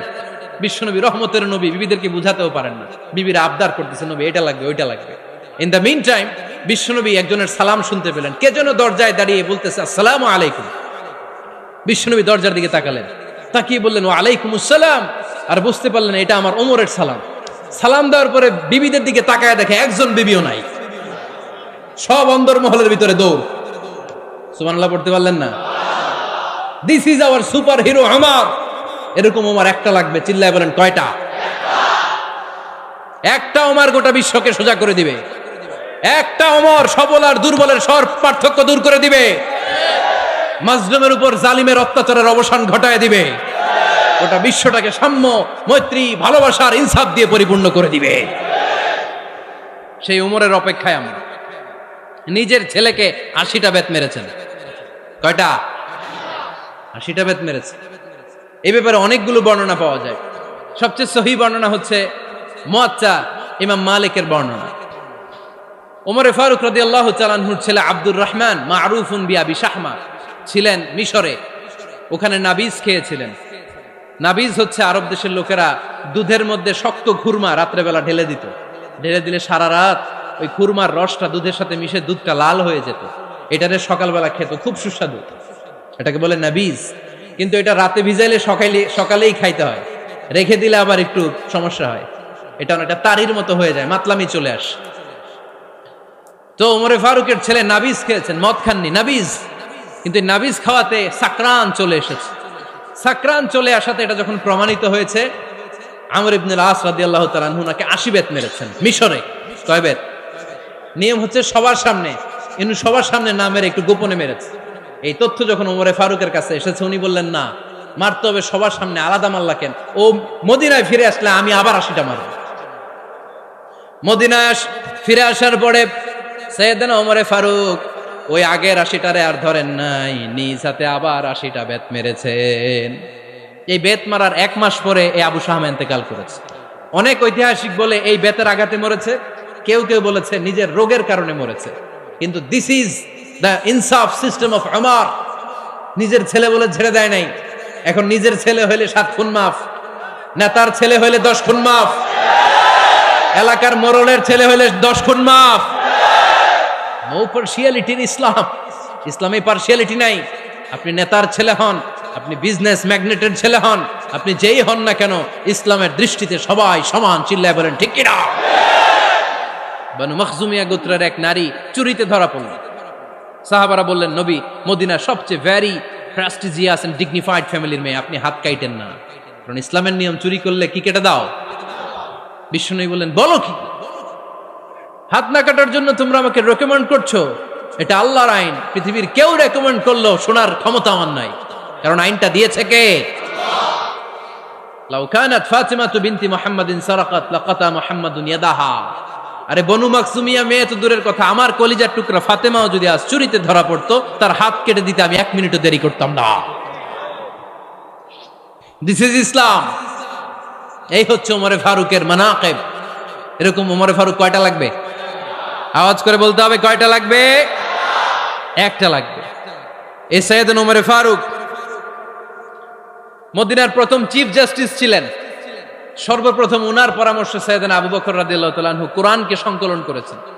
আমরা এই যে কোরআন পড়ি 30 পারা, এমদাদিয়া লাইব্রেরির 114টা সূরা, কত সুন্দর সন্নিবেশ করা হয়েছে, এখানে সাজানো হয়েছে। আল্লাহর হাবিব সাল্লাল্লাহু আলাইহি ওয়াসাল্লামের সময় কি এরকম কোরআন ছিল নাকি? ছিল না। খেজুর পাতার মধ্যে, গাছের বাকলের মধ্যে, ওটের বড় হাড্ডির মধ্যে আর পাথরের মধ্যে খোদাই করা কোরআন ছিল। সাইয়েদনা আবু বকরের সময় রাদিয়াল্লাহু তাআলা আনহুর সময় যুদ্ধ হলো, 70 জন হাফেজ সাহাবী ইন্তেকাল করলেন। সাইয়েদনা আবু বকর রাদিয়াল্লাহু তাআলা আনহুকে ডেকে ওমরে ফারুক বললেন, ও আবু বকর, এইভাবে হাফেজে কোরআন সাহাবীরা যদি দুনিয়া থেকে বিদায় হয়ে যায়, আল্লাহর কোরআনও তো বিদায় হয়ে যাবে। আমার পরামর্শ হলো, আপনি সব বয়োজ্যেষ্ঠ সাহাবীদেরকে একসাথে করে কোরআনের সব কাগজগুলোকে একসাথে করে একটা নির্ধারিত কপির মধ্যে কোরআনকে সংকলন করে ফেলেন। সাইয়েদনা আবু বকর বললেন, যেটা আমার নবী করে না, এটা আমি কেমনে করি? কিন্তু ওমরে ফারুক নাছোড়বান্দা বলে না, এটা করলে কোনো খারাপ হবে না, ভালোই হবে। মুসলিম উম্মার জন্য এক জায়গায় কোরআন সন্নিবেশিত থাকবে, আপনি করেন। সাইয়েদনা আবু বকর রাজি হয় না, ওমরে ফারুকও ছাড়ে না। ওমরে ফারুক বলতে বলতে বলতে বলতে এমন ভাবে সাইয়েদনা আবু বকর রাদিয়াল্লাহু তাআলা আনহুকে ধরলেন, সব শেষে সাইয়েদনা আবু বকর ওমরে ফারুকের কথায় কোরআন সংকলনে রাজি হয়ে গেলেন। পড়েন সুবহানাল্লাহ। উনি বললেন, ওমর যখন আমাকে বারবার বুঝাতে লাগলো, আল্লাহ তাআলা আমার হৃদয়টা ওমরের কথা শোনার জন্য খুলে দিলেন। আল্লাহ তাআলা কেমন যেন আমাকে ইলহাম করলেন, আবু বকর করো, এই কাজের মধ্য দিয়ে আমি আমার কোরআনকে গোটা বিশ্বে জীবিত রেখে দেব। This is Omar. এই যে আমরা হিজরি সনের যে আমরা গণনা করি, এই হিজরি সনের প্রবর্তক হচ্ছে সাইয়েদনা ওমরে ফারুক। সাইয়েদনা ওমরে ফারুক এই হিজরি সনের গণনা শুরু করেছেন। সাহাবারা বলল, আমিরুল মুমিনিন, খ্রিস্টানদের ঈসাই সন আছে, আমাদের মুসলমানদের কোনো সন নাই।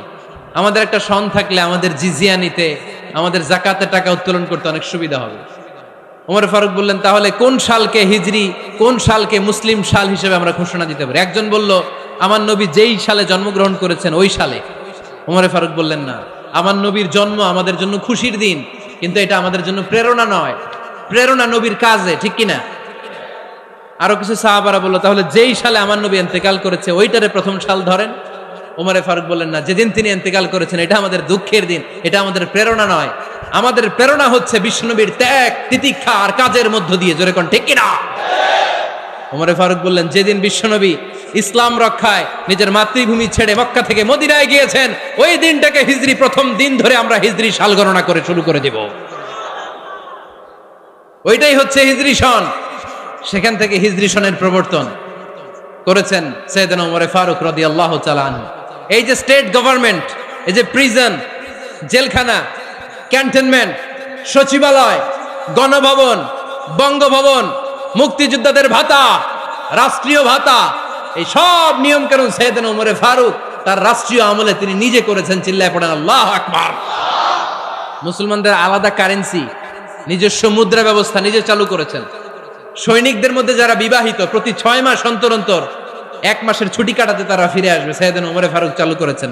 চিল্লায় আওয়াজ করে পড়েন আল্লাহু আকবার। এই যে আমরা 20 রাকাত সালাতুত তারাবি পড়ি রমাদানে, পড়েন না আপনারা? এটা সাইয়েদনা ওমর ফারুক চালু করেছে। সুবহানাল্লাহ পড়তে পারলেন না? কোরআনে মোট 22টা আয়াত আছে।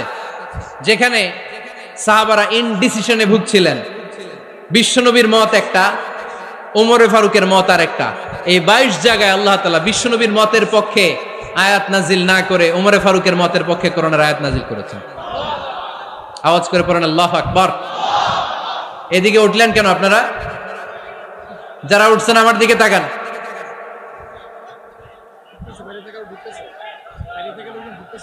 কিছু ভিতরে ঢুকতেছে, কিছু বাইরে দিতেছে না?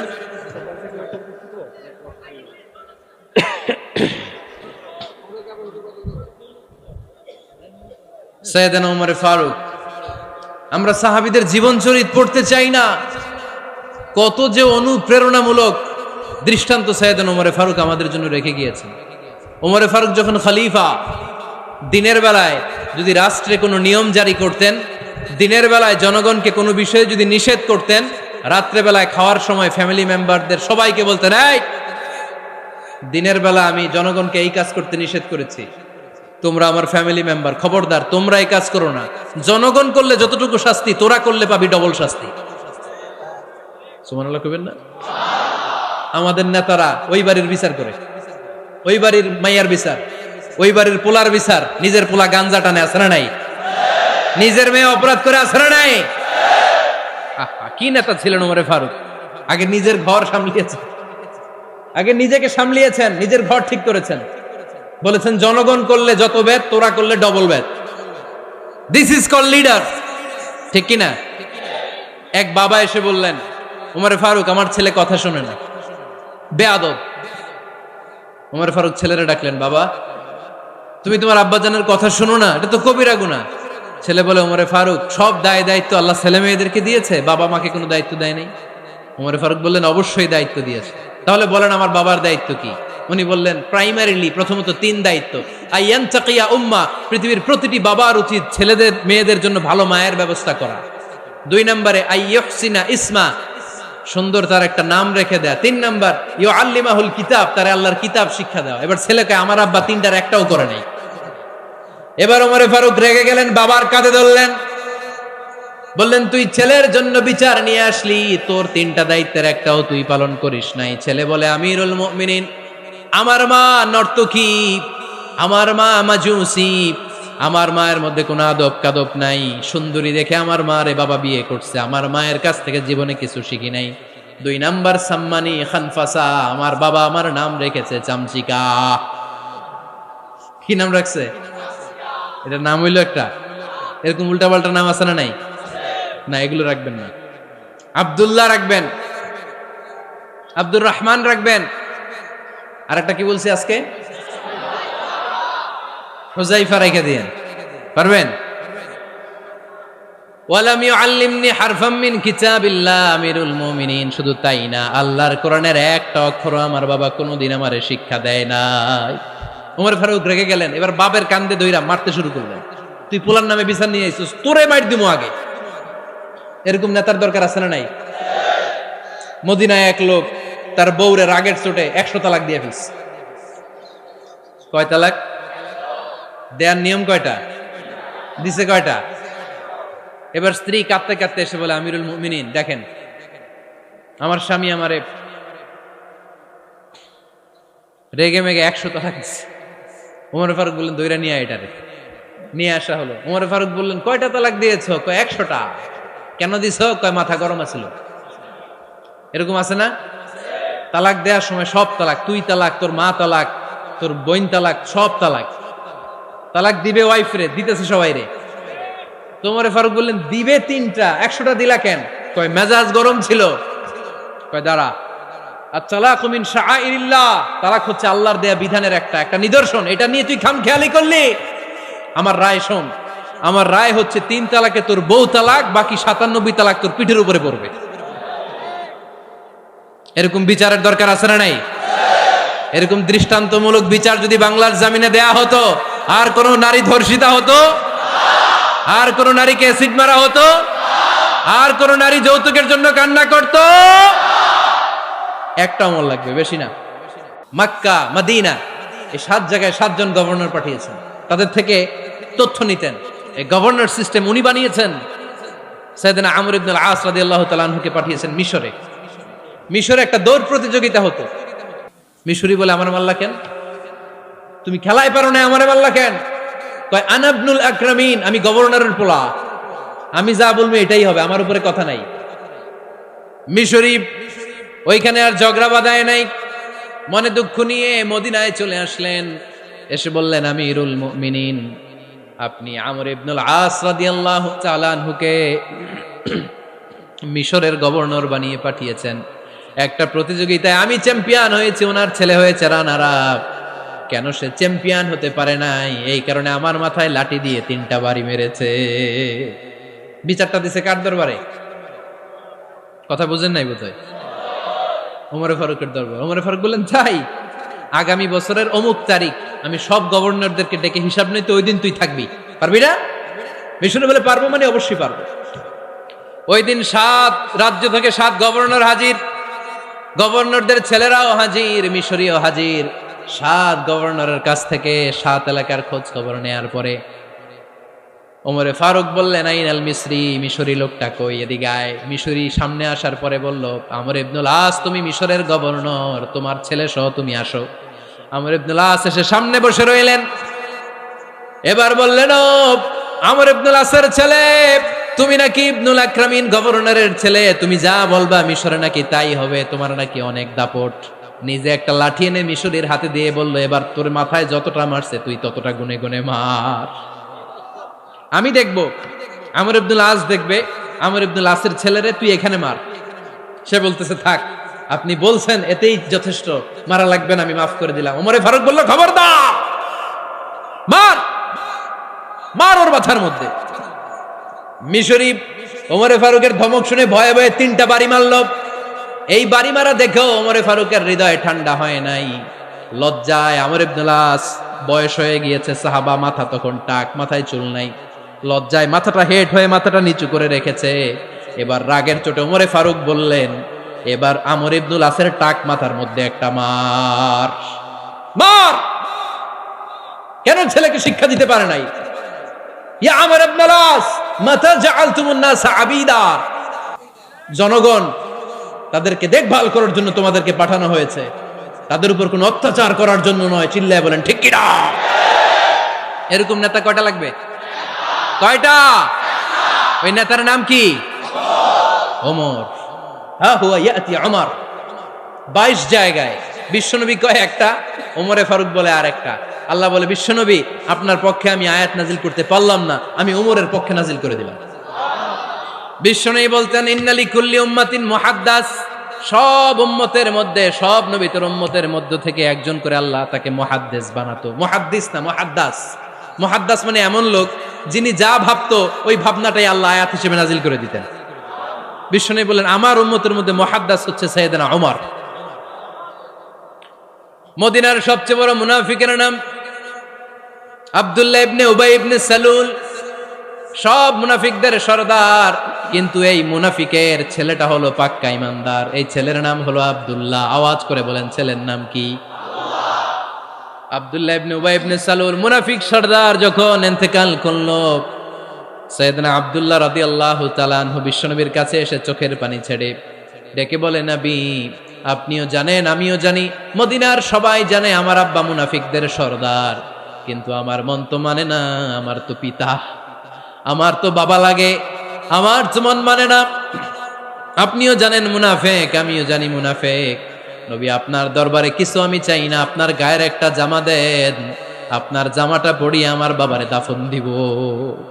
এর উসিলায় যদি আমার আব্বারে আল্লাহ মাফ করে দেয়, দয়ার নবী মায়ের নবী জামা খুলে দিয়ে দিলেন। পড়েন সুবহানাল্লাহ। আব্দুল্লাহ রাদিয়াল্লাহু তাআলা আবার আবদার চললেন, নবী জানি আমার বাবা মুনাফিক, কিন্তু আমার তো বাবা, আপনার দরবারে ফরিয়াদ, আপনি নিজে যে আমার বাবার জানাজার নামাজের ইমামতি করবেন। দয়ার নবী মায়ার নবী জানাজার নামাজে যেতে চাইলেন। ওমরে ফারুক বললেন, নবী না, খবরদার আপনি উবাই ইবনে সালুলের জানাজায় যাবেন না। বিশ্বনবী জোর করে যেতে চাইলেন। সাইয়েদনা ওমরে ফারুক বিশ্বনবীর জামা পেছন থেকে টেনে ধরলেন। আল্লাহু আকবার। টেনে ধরলেন, যাবেন না আপনি। ওমরে ফারুকের হাত থেকে হ্যাচকা টান মেরে জুব্বা টান দিয়ে বিশ্বনবী জানাজায় চলে গেলেন। রব্বুল আলামিন আয়াত নাজিল করলেন, ইস্তাগফির লাহুম, আও লা তাস্তাগফির লাহুম ওয়া ইন তাস্তাগফির লাহুম 70 মাররাতান ফালান ইয়াগফিরাল্লাহু লাহুম। নবী গো, একবার নয়, দুইবার নয়, 70 বারও যদি এই মুনাফিকের জন্য আপনি ক্ষমা চান, তার জন্য ক্ষমা নাই, তার জন্য আছে জাহান্নাম। ওয়ালা তাকুম, আপনি যাবেন না আলা কবরি, কখনো তাদের জানাজায় যাবেন না। এই যে একটা ভুল করে ফেলছেন, এটা এইবারই শেষ, এরপরে আর যাবেন না। সাইয়েদনা ওমর ফারুকের পক্ষে আল্লাহ তাআলা কোরআনের আয়াত নাযিল করে দিলেন, চিল্লায় পড়েন আল্লাহু আকবার। এভাবে 22টা জায়গায় ওমর ফারুক যা বলেছে, এটা নিয়ে একটা আলাদা আলোচনা হইতে হবে, আলাদা একটা আলোচনা লাগবে যে 22টা আয়াতে আল্লাহ তাআলা বিষ্ণুবীর পক্ষে কোরআনের আয়াত নাযিল না করে সাইয়েদনা ওমর ফারুকের পক্ষে আয়াত নাযিল করেছেন, চিল্লায় পড়েন সুবহানাল্লাহ। ওই ওমর ফারুককে আমাদের মডেল বানানোর দরকার আছে না নাই? ওই ওমর ফারুকের জীবনী আমাদের ছেলে মেয়েদেরকে পড়ানোর দরকার আছে না নাই? আমাদের ভবিষ্যৎ প্রজন্ম এগুলো জানে না। ওরা সালমান খান দেখে বড় হয়, ওরা শাহরুখ খান দেখে বড় হয়, ওরা ঋত্বিক রোশনকে দেখে বড় হয়, ওরা মনে করে যে এরাই বড় সুপার হিরো। আমাদের যে কত বড় সুপার হিরো আছে এরা জানেই না। নতুন প্রজন্মের কর্ণকহুরে সাইয়েদনা ওমর ফারুকের ইতিহাস পৌঁছে দেওয়ার দরকার আছে না নাই? ওমর ফারুকের ইন্তেকালের ঘটনাটা বলেই আমরা মোনাজাতের দিকে যাব। শুনবেন? শুনতে চান? উনি স্বপ্নে দেখলেন একটা লাল মোরগ ওনাকে 3টা ঠোকর মেরেছে। কয়টা? উনি জুমার নামাজে, জিলহজ মাসের শেষ সপ্তাহে জুমার নামাজে বললেন যে একটা লাল মোরগ 3টা ঠোকর মেরেছে। মুগীরা ইবনে শুবা রাদিয়াল্লাহু তাআলা আনহুর দাস আবু লুলু আল মাজুসি, এই লোকটা খঞ্জর বানাতে পারত। মুগীরা রাদিয়াল্লাহু তাআলা আনহুর দাস। মুগীরা প্রতিদিন 4 দিরহাম করে চার্জ করত, যেহেতু দাস। সে এসে বিচার দিল, আমিরুল মুমিনিন, মুগীরা আমার থেকে বেশি টাকা চায়, জুলুম করে। ওমর ফারুক বললেন, তাই? তুমি কি কাজ জানো? বলে, আমি খঞ্জর বানাতে জানি। বাড়ি কই? পারস্য। আরে তুমি খঞ্জর বানাতে জানলে তো 4 দিরহাম অনেক কম, সে তো আরো বেশি টাকা নেওয়া দরকার ছিল তোমার থেকে। আবু লুলুর এই কথা পছন্দ হয় নাই। সে কয়, ওমর তুমি সবারে দয়া দেখাও আর আমার ক্ষেত্রে কঠিন নিয়ম বানাইলা, দাঁড়াও এই নিয়ম তোমারে আমি দেখাবো। এই রাগে সে বাড়িতে যে একটা খঞ্জর বানালো। কি বানালো? খঞ্জর চিনেন? ছোট্ট ছুরি। কিছুদিন আগে ওমানের সুলতান কাবুস ইন্তেকাল করেছে, জানেন আপনারা? ওনার এই কোমরের মধ্যে খঞ্জর থাকতো, ছবিতে দেখছেন? আরব শায়েখ যারা সুলতান, আমির, কোমরে কি থাকে? ছোরা থাকে, খঞ্জর। সে বাসায় যে একটা খঞ্জর বানালো, যেই খঞ্জরের 2 মাথা, লাহু রাসান ওয়া মাকবাদাতুহু ফি ওয়াসাতি, আর ধরার হ্যান্ডেলটা মাঝখানে, এদিকেও ছুরি এদিকেও ছুরি, যাতে এইভাবে এইভাবে মারা যায়। সে ধার দিতে লাগলো আর বলল, ওমর দাঁড়াও তোমারে আমি দেখাবো। ওমর ফারুক মসজিদে নববীর ইমাম, ফজরের নামাজের সময় এ আবু লুলু আল মাজুসি বুরনুস পরে, চাদর পরে, লুকিয়ে লুকিয়ে, সে অগ্নি উপাসক, মুমিন নয়, ওমর ফারুককে অ্যাটাক করার জন্য গেলেন মসজিদে নববীতে। ওয়াকানু ইউসাল্লুনা বিগালাস, তখন ওনারা অন্ধকারে নামাজ পড়তেন। নামাজের সময় যখন হলো, লুকিয়ে লুকিয়ে প্রথম কাতারে ওমর ফারুকের পিছনে মুয়াজ্জিনের পাশেই দাঁড়ালো, হাতে খঞ্জর। একামত হলো, ওমর ফারুক সালাত শুরু করলেন, ফজরের সালাত, আল্লাহু আকবার। নামাজ শুরু করলেন, সূরা ফাতিহা বললেন।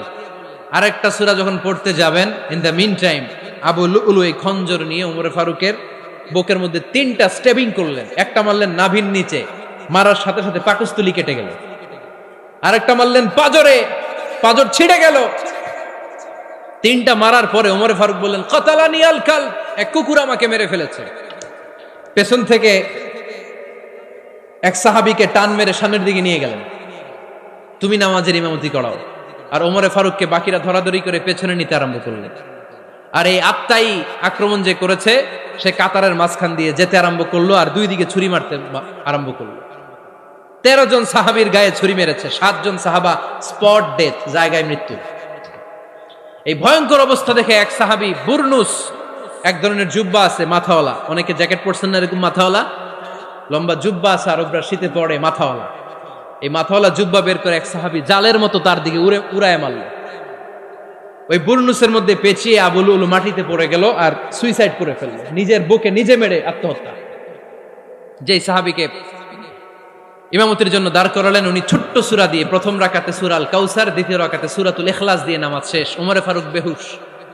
ওমর ফারুক কি? বেহুশ। সবাই কান্নাকাটি করতেছে। সবাই দেখতে গেলেন, এখন হুঁশ ফিরে না। মুখের মধ্যে মুখ খুলে রাষ্ট্রের চিকিৎসক মুখের মধ্যে দুধ দিলেন, ওই নাভি দিয়ে দুধ বের হয়ে যায়, পাকস্থলী কেটে ওখান দিয়ে দুধ বের হয়ে যাচ্ছে। তারা বললো ওনারে বাঁচানো সম্ভব না, দেখেন হুঁশ ফিরে কিনা। হুঁশ ফিরলে ওনার পরে কে আমির হবে, উনি যেন প্যানেল ঠিক করে দিয়ে যায়। সবাই তাকিয়েছে ওমরে ফারুকের চোখের দিকে। আল্লাহর মেহেরবানিতে ঘন্টা খানিক পরে উনি চোখ খুললেন। চোখ খোলার পরেই বলেন নাই ও মা আমি মরে যাই।